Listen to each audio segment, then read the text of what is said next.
pemirsa, kita sambung lagi sekarang dengan Bang Sofyan Asari atau Bang Pian. Sambil ngopi Bang, biar Oh suasananya lebih siap, hangat ini. Karena ini musim hujan, kita sedikit butuh sentuhan hangat Bang betul. dari kopi. Jadi sahabat terbaik itu adalah kopi Iya, saat apalagi hujan dengan begini. cuaca yang seperti ini ya Hmm. memang nggak boleh tegang. Kalau tegang nanti ke bawah pikiran Bang, dihadapi oleh kita Hmm. banjir sebagainya nih Bang.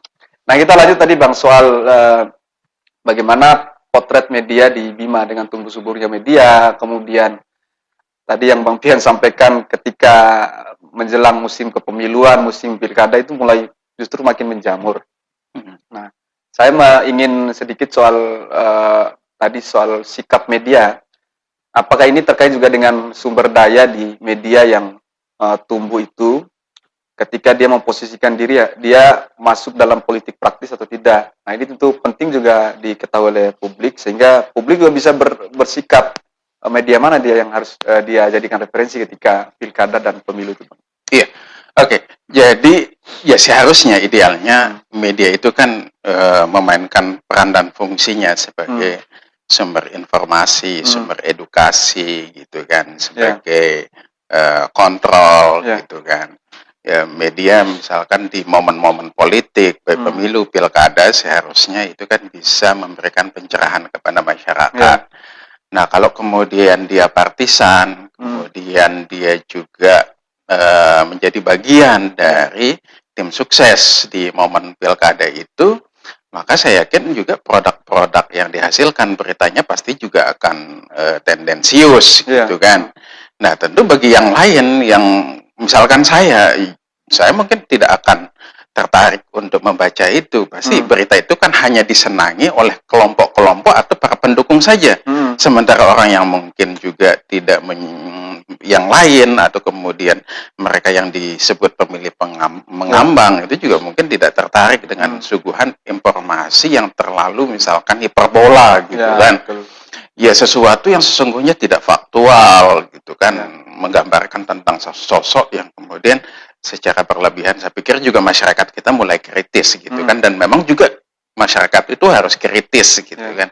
Jadi setiap informasi itu tidak kemudian harus dipercaya, apalagi di momen politik di mana kemudian banyak media-media menceburkan diri, ya menceburkan diri di apa namanya paslon tertentu di politik ya praktis lah gitu, di masuk menjadi tim sukses di kelompok calon A, calon B, calon C, D dan seterusnya gitu kan. Ini kembali lagi tadi ya. Ini karena faktor ketidaktahuan kualitas SDM dari teman-teman yang mungkin baru bergabung di media, atau karena tuntutan lain, misalkan karena faktor finansial untuk menghidupi perusahaan.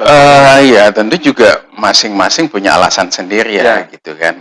Saya tidak melakukan riset misalkan faktor apa yang kemudian menyebabkan dia kemudian harus terjun di situ, tapi mungkin dari apa yang disebut tadi itu bisa masuk semua. Ya mungkin juga ada yang faktor, apakah kemudian faktornya adalah faktor punya kedekatan atau kemudian faktor ekonomi atau lainnya, ya tentu semua punya pilihan gitu kan. Tetapi setidaknya ketika kemudian harus disadari bahwa memosisikan diri seperti itu, kemudian membuat informasi, mengemas informasi yang terlalu kemudian bias kepentingan, nah itu juga kan buat saya itu juga bagian dari proses menyesatkan orang. Ya, gitu merugikan kan. publik itu sendiri. Betul? Ya, karena media itu kan untuk kepentingan publik gitu kan, tetapi kan seolah dimanfaatkan untuk kepentingan pribadi, mengatasnamakan bahwa ini adalah media publik gitu. Kalau kita bicara dalam kerangka ideal, seperti apa idealnya media itu memposisikan diri dalam kontestasi pemilu maupun pilkada. Nah, ini juga akan menentukan bagaimana arah media itu sendiri. Nah, kalau dari ketentuannya sendiri, Bang, baik di Undang-Undang Pers maupun Kode Etik, bagaimana dalam posisi kerangka idealnya harusnya media itu, Bang? Iya, kan sudah jelas gitu, baik media maupun jurnalis itu kan satu independen gitu. Nah, betul. Independen berarti erat kaitannya dengan objektivitas. Iya, kenapa orang harus independen supaya kemudian dia bisa kemudian dalam posisi yang netral dan bisa memberikan pencerahan kepada yang lain. Nah, kalau kemudian dia tidak bisa memberikan pencerahan, edukasi kepada masyarakat, berarti kita tidak bisa kemudian, apakah kemudian dia sebagai sebuah media? Ya mungkin kanalnya adalah sebuah media, tetapi kemudian produknya tidak merupakan sebuah produk media yang betul-betul memfungsikan peran-peran media. Jadi sebagian hak-hak publik itu sebenarnya tidak dipublikasikan akhirnya, misalkan karena dia mungkin lebih ke paslon tertentu. Iya, kan hak gitu. Publik untuk tahu mengenai paslon yang lain akhirnya tidak. Iya, kan yang terjadi, dinamika yang terjadi adalah ketika misalkan media A, B, dan C, misalkan dia ada di calon A, B, dan C gitu, kan kecenderungan dia hanya kemudian memberitakan calon yang dia dukung atau figur yang dia dukung itu ya sisi baik-baiknya, bahkan sesungguhnya tidak baik juga, tapi di blow up bahwa dia itu baik gitu kan. Gitu kan. Nah, seharusnya kan sisi-sisi yang itu juga. Nah, tetapi ketika misalkan calon yang lain itu yang disorot adalah sisi-sisi, dicari sisi-sisi lemahnya gitu kan.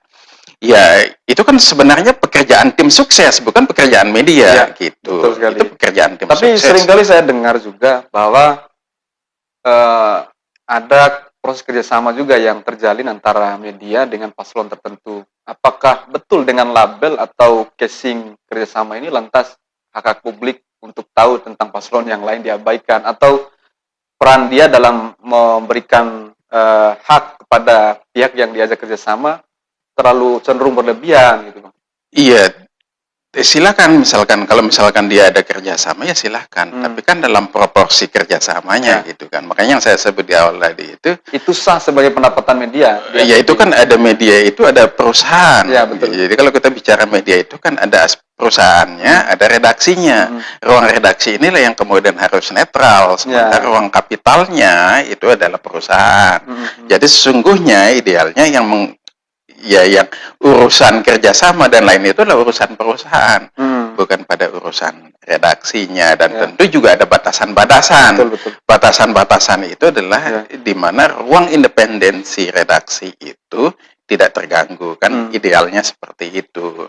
Nah, tetapi kan seringkali dicampur adukan, intinya bahwa ketika kita ada produk media, maka itu sesungguhnya adalah produk untuk publik gitu kan.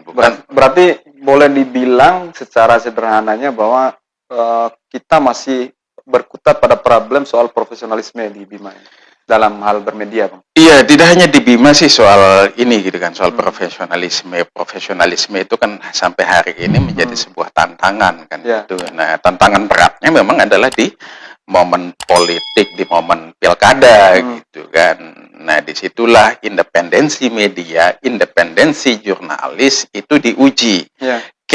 Kredibilitas media, kredibilitas jurnalis itu diuji.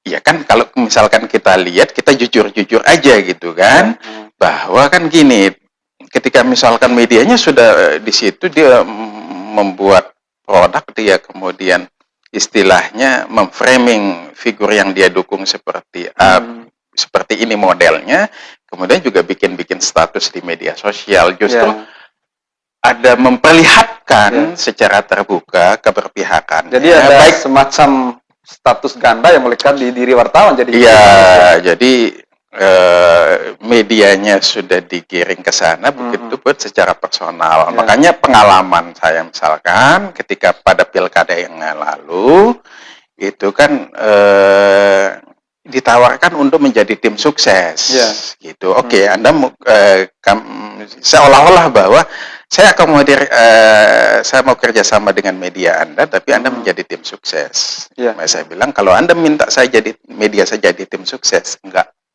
Saya bilang, mestinya sikap media secara proporsional seperti itu kalau dilakukan justru akan menjadi baik. Saya bilang kalau misalkan mau kerjasama, oke, kerjasamanya proporsional, gitu kan, kerjasama proporsional, gitu kan. Kalau minta saya jadi tim sukses, harus jadi tim sukses, saya bilang tidak.